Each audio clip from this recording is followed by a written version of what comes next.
Culture. This podcast is produced by Missio Mosaic, a missional society based in New Orleans, Louisiana. And now, let's join our host for the episode. Hi, everyone, and thanks for joining us for this particular episode of Mosaic Conversations. We are continuing our conversation with Dr. Russell Moore.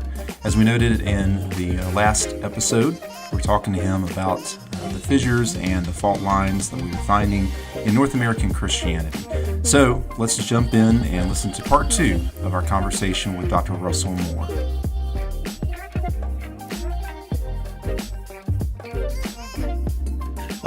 It might be helpful to frame things a little bit this way. I think one of my concerns has been people that are orthodox theologically, which I include us, Christ is the way to salvation, the only way, Bible's the word of God. We're on these fundamental truths. But the people that are younger, so I'm 34, so kind of 34 and below, there's a false choice they seem to be feeling right now that if they care about social justice, that they care about issues in society, that they have to really unhinge themselves from scriptural fidelity, from the gospel. And so I'm seeing more and more of this growing fissure. And so I'm thinking about, and it's frustrating, some of our conservative institutions and leaders seem to be helping create the environment for that. Yeah. And so I'm wondering, how do we best help without spending all of our time attacking institutions or leaders, help those people be able to have a healthy critique, but stay rooted in theology and the gospel while doing the social justice piece as well? Well, I think there's that counsel would differ depending on who I was talking to, because the point of vulnerability would be different. So if I'm talking to somebody who says the main thing is that we're orthodox, and the way we become orthodox is by narrowing and narrowing and narrowing constantly and defining who's not in, I would speak to that one way. If I'm speaking to somebody who's saying I'm concerned about justice, but I'm moving away from orthodoxy because of what Orthodox, small o, Orthodox Christian people are doing and what I've seen of them, I would say, first of all, I would just argue for biblical orthodoxy and explain why that is true, good, and beautiful. But then I would turn around and say, can you see the way that you are becoming the very thing that you're fighting against? Because, and again, it would depend on what place. Sometimes people are a very vulnerable place, and I would try to be very gentle with them. And sometimes there are people who really are wanting a more direct, and I would do that. So this isn't exactly what I would do, but to say, we're in a time right now where what everyone thinks has to be done is to find a micro tribe and to adopt in toto that micro tribe and everything that's a part of it. Well, the problem is those micro tribes shift and change and demand different things of you constantly. And so you end up exactly where the New Testament says, tossed about by every wind of doctrine. People can be tossed about by every wind of doctrine and be completely conservative. They just don't know what they're conserving. Or they can be progressive, and then they're just progressing to a bad place. So it happens everywhere. And to say, just don't fall into that.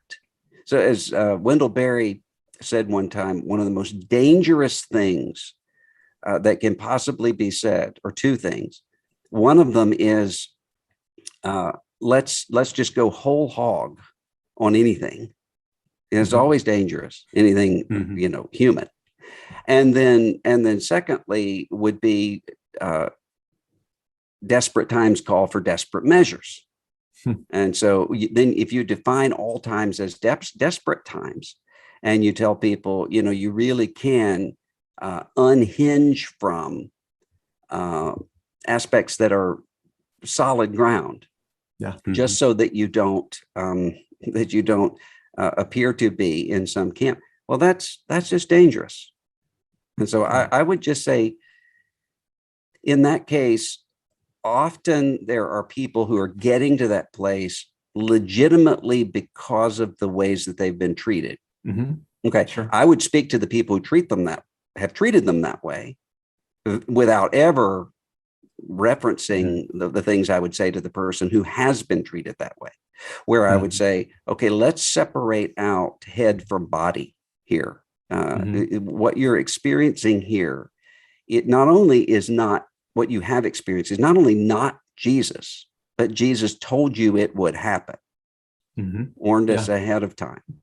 So don't walk away from Christ, and don't walk away from the historic apostolic witness to Christ because of the sort of spiritual toxicity and legitimate spiritual toxicity that you have faced, because that can be another aspect of their control over you.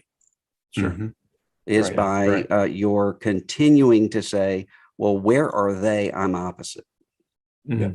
So that's a really great question, Dr. Moore. Kind of give us some like practical advice to churches, and particularly ministers and pastors that are in these relationships. And on the one side, they're trying to navigate these swift currents of the latest political issue that is being mentioned on social media. But then they also are, kind of becoming fed up with a lot of that toxicity that they're seeing in their own institutional denominations. Mars Hill podcast is really popular right now. I'm sure when you and I do our Johnny Cash podcast for the theology of Johnny Cash, it's probably going to become just as popular, no doubt. Probably so. Yeah. Yes. But for our purposes, how can we really have a rooted spirituality that allows pastors to maintain their own way through those currents? But then how do they deal with that toxicity, like that's back in their institutions? And this is not just for any of the ones we're affiliated with. We can be talking about any one of them out there. Right. Like spiritual, like deep down spiritually, how do we maintain our own health, spiritual health, while still doing the ministry in the middle of that type of a context? Well, I think one of the ways is to disentangle yourself from social media, because if you're somebody who's constantly attuned to social media, that's where you're consuming, not producing necessarily, but you're consuming your information, then you're going to get a really skewed view.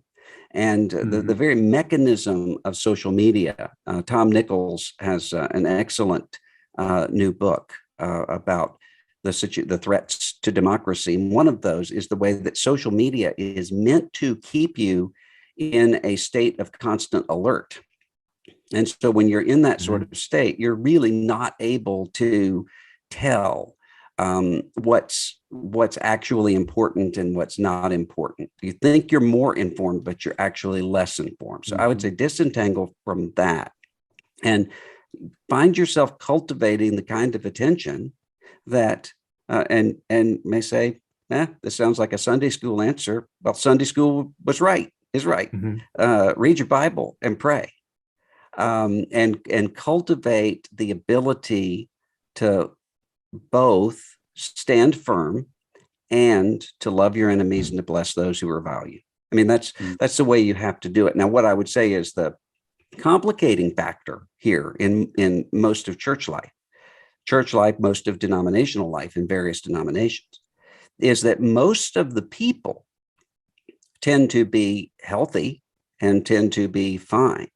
There's usually a very small minority that is creating havoc in some direction or the other.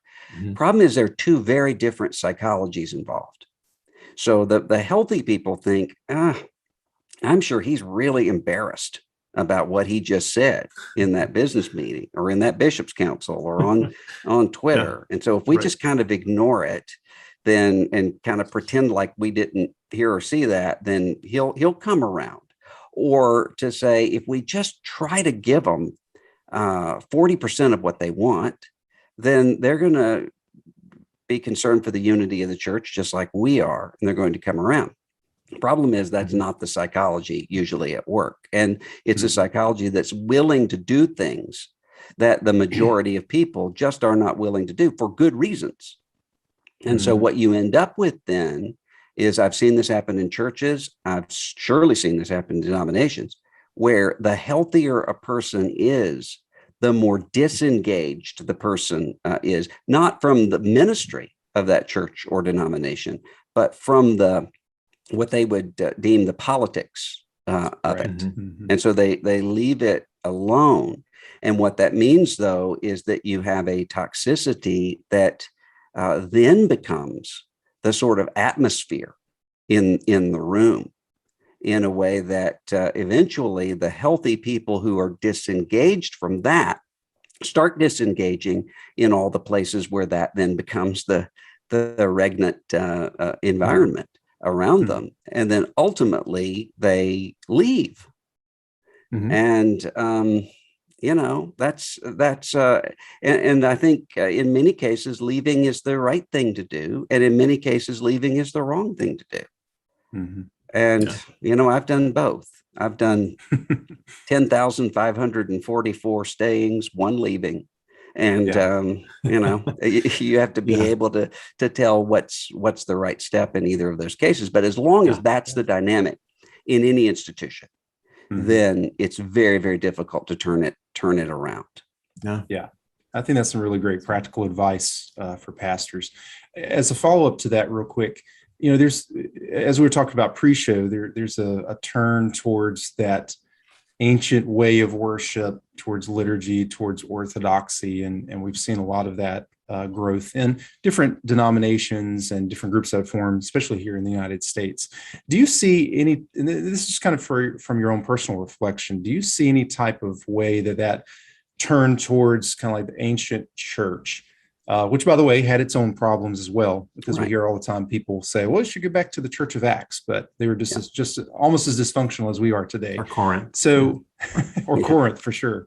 But do you see any type of way that aids us even today in helping to maintain course, like just by looking back, having an anchor or a waypoint?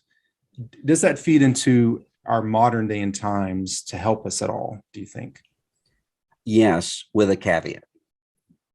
And the caveat is this: no liturgy can fix it, in the same way that no theological confession of faith can fix it. So you have a lot of people who, were in the situation I was in, looking around at cultural nominal Christianity, a lot of people who aren't following Christ, but who prayed a prayer in Vacation Bible School. And what do you do about them? And for many people, the answer was, well, the problem is theological shallowness. So if you go toward theological depth, then that's going to correct it. And what did we end up with? Nominal cultural Christianity that also loves limited atonement. That doesn't fix it on its own. Right. And neither will liturgy. But I think that the loss of liturgy is a great deal of our problem. And by that, I don't just mean what we would think of as a higher church liturgy. There was also a lower church liturgy that is gone. Yeah. So there would be the rhythms of congregational life and even the rhythms of the church year.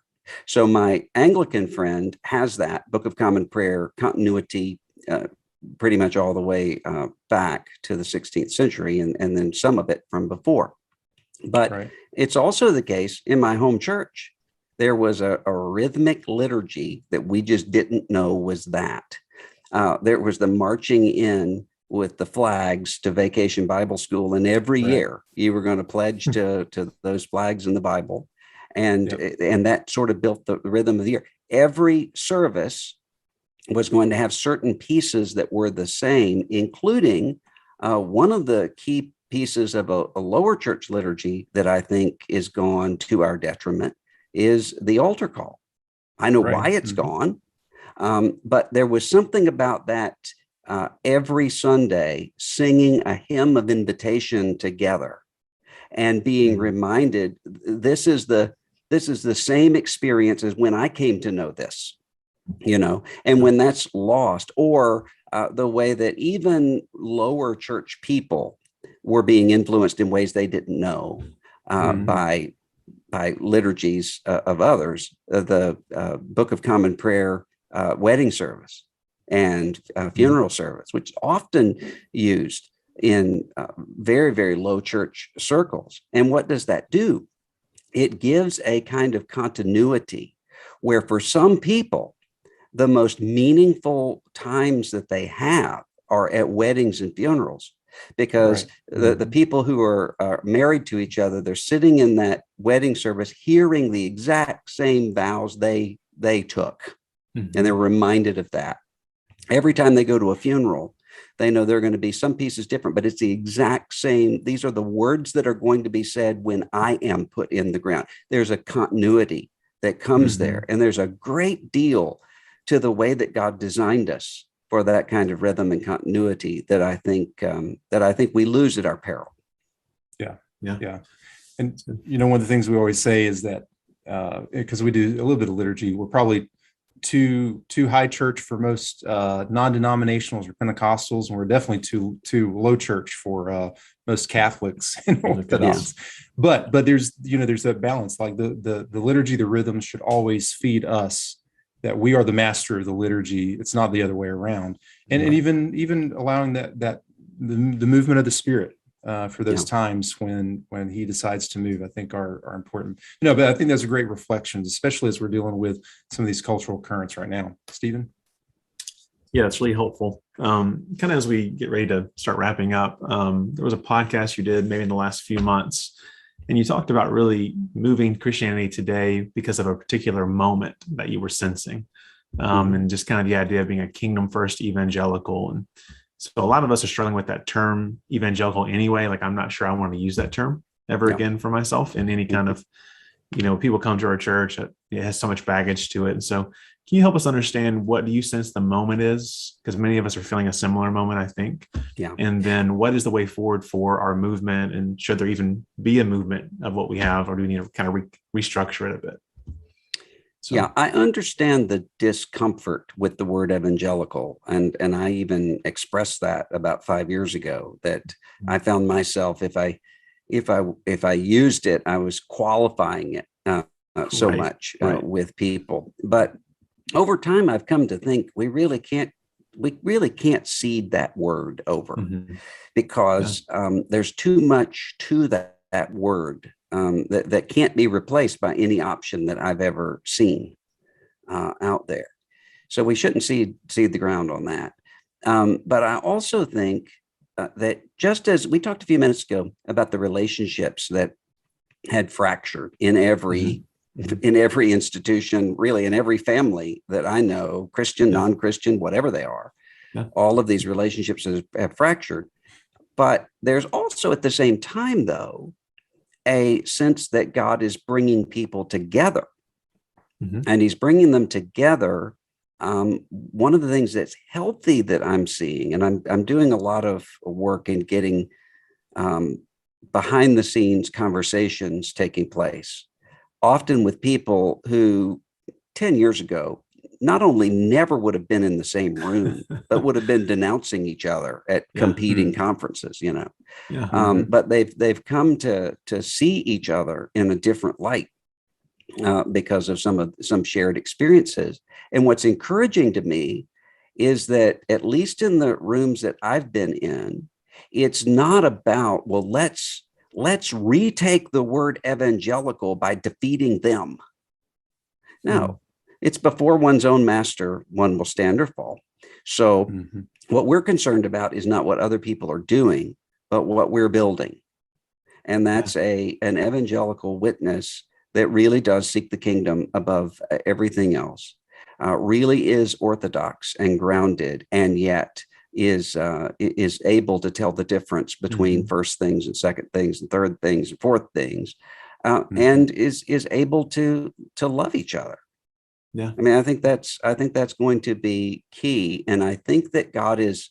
What I hear all the time from people around the country is, I thought I was crazy until, I started connecting with people to say, well, you're not crazy. There are other people. And I think that's what God is doing right now. And if you go around, as I do, and see what's happening on college campuses and in other areas that are reaching very young people, it's really encouraging, because you're ending up with people who really have paid some sort of a cost, even just in terms of the esteem of their peers, to follow Christ, and who are genuinely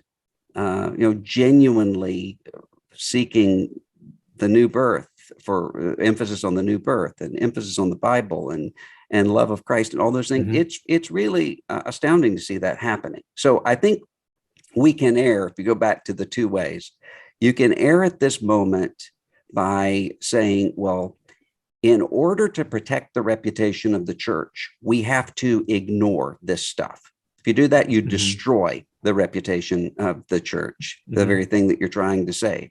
Because what people are going to conclude is either you don't know what's going on and are Pollyannish, or what you end up doing is actively causing things to continue to go on that are really harmful. So that's the wrong way. But the other way that's wrong is cynicism and bitterness. And I've seen people who, maybe they leave their Pentecostal church and become an Anglican, and all of their life they're just resentful of the Anglicans, or the other way. They're Anglican and become Pentecostal, and all their life it's just sort of reacting against the Anglicans. Whatever it is, that's really, really dangerous to the person. Right. And so there has to be critique from a heart that has not given up. Yeah. And that balance of finding one's own spiritual health in the middle of that, I think, is so very important. Not going to the side of cynicism and just abandoning all of it, but then also knowing how to continue to engage and move forward despite the toxicity that one might have come from, the cynicism that might have built up. And that's where we need Jesus as healer in our life as well, to be able to move forward. And I would also just add, I'm talking about for people who can sort of see the situation and are from a distance sort of analyzing it. I wouldn't speak that way to somebody who is coming to me in despair. I would want to speak much more gently and in a different way to get to that person. But it's the same reality. Right. Well, it seems almost like we have to help the pastors and the leaders in the local churches and parishes be healthy enough with those people. So it's kind of the denominational, institutional, pastoral piece. It's kind of a chicken and an egg. Sometimes it feels like, to keep those people on track, so they're not cynical, so they can help the people that are coming to them that are frustrated and suffering. And so, that's helpful. Yeah. And that's, and I tell people all the time, the pastors are not the problem. I mean, there are some who are the problem, but the sort of most everyday pastors are actually trying to carry out their calling and are in a situation they never thought they would be in. Sometimes it's usually, again, something that's kind of hijacking their congregation or their denomination or whatever. And then the question is going to be, what are you going to do? And you can just give up and say, have whatever you want. I'll just adapt to it, and we'll call it unity. And you can just, die together is what you end up doing. It's not a good option. And so, so that's the pastors are usually in a good place, but are exhausted.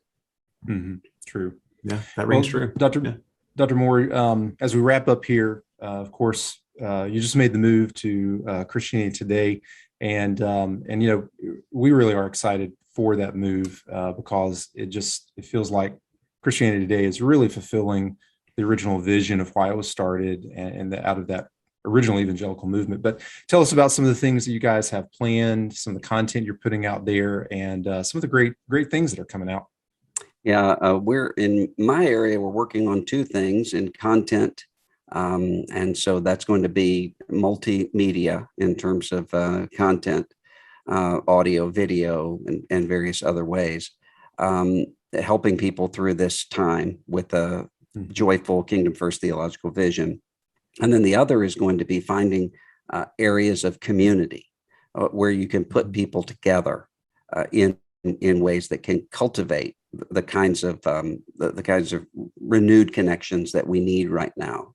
So we're going to kick off, for instance, Signpost, the podcast / video series. We're going to relaunch that in early September. Have an event with that Beth Moore and I are doing together at my church called Lessons in Leaving and Staying. Great. Which, both of us are really concerned about the staying. Yeah. It just depends on where you're staying. But yeah. That's true. Right. That's good. Right. Well, those are really, really great things. So we're looking forward to it. So, well, Dr. Moore, so let me just tell you thanks on behalf of so many people who are appreciative of you. First of all, I'm appreciative kind of for our friendship over the years as we bumped into each other in different places. And I value that, but I think that you have, you've stood up for truth. You have stood up for the marginalized and those that could not stand up for themselves. And you have just, I think you've meant so much to so many people that I'm sure they've reached out to you, but we just want to say thank you for all that you've done and that you're continuing to do, because we know that God is still using you in many, many, many great ways. And so we are extremely thankful for that, and just give God thanks for your life and your work and for your family. Well, thank you. That's very kind. I appreciate it. And I appreciate your letting me visit with you today. Yeah. Yep, for sure. It's also nice to have somebody from New Orleans area that knows how to say Chapatulas.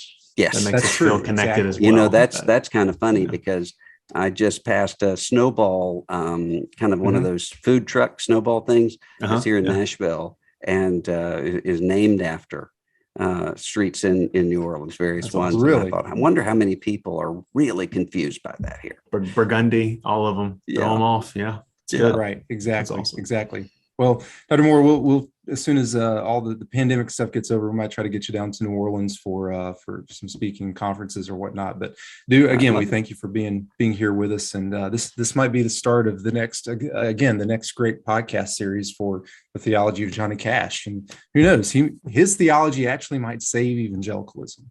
No, I won't go that direction. I won't go front, that direction. There ought to be a man in black, right? Amen. Amen. That's right. Well, anyway, again, thank you. So thanks everyone for tuning in for this edition of the Mosaic Conversations podcast. I'm Paige Brooks. Stephen Partain. And we will see you next time. Take care. Thanks again for listening to this episode of Mosaic Conversations. You can learn more about us at www.missiomosaic.org. Join the conversation today and subscribe to the podcast for all the latest episodes.